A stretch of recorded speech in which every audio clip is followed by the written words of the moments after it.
Senator Smith. Thank you, Mr President. My question is to the new Minister for Communications, Senator Fifield.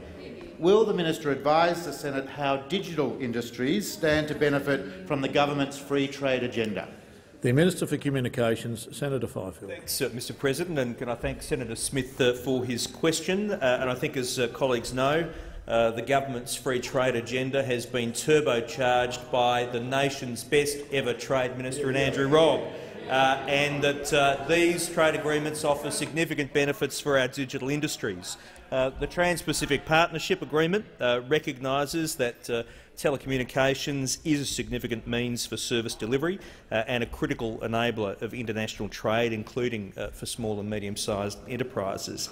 The TPP will eliminate over 98% of tariffs in the Trans-Pacific region, removing import taxes on around $9 billion of Australian trade. And last year, 1/3 of Australia's total goods and services exports, worth $109 billion, were sent to TPP countries. Now, this agreement does open up a raft of opportunities for digital industries, the information technology sector and, importantly, our start-up sector, to embrace the market of our region with open arms.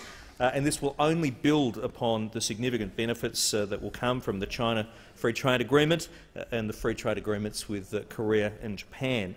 The TPP includes state-of-the-art e-commerce provisions, which will help drive the information economy and facilitate trade among TPP parties. For example, Mr President, TPP parties have committed to allow the movement and storage of data across borders, providing an exciting platform for growth in Australian ICT exports. Obviously, the TPP is a great deal for agriculture, a great deal for services, but importantly, we should recognise it's also a great deal for our digital industries.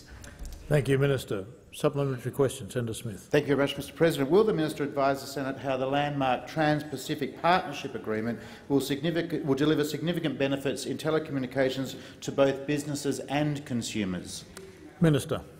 Thanks, Mr President. The agreement provides greater certainty for Australian telco suppliers operating overseas in TPP countries.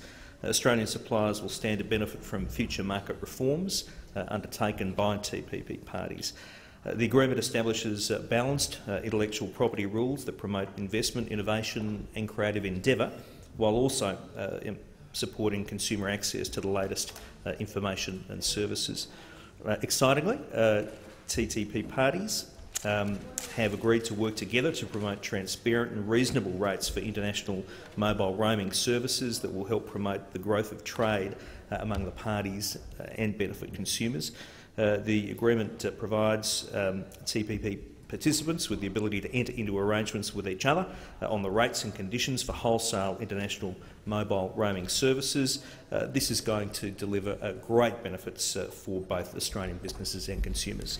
Thank you, Minister. Senator Smith, final supplementary question. Thank you very much, Mr President. Will the minister inform the Senate how digital industries and consumers alike stand to benefit from the China-Australia Free Trade Agreement and whether there are any threats to this? Minister. Thank you. Thanks, Mr President. China's online retail market at $500 billion a year is larger than that of the United States already, and it's growing rapidly.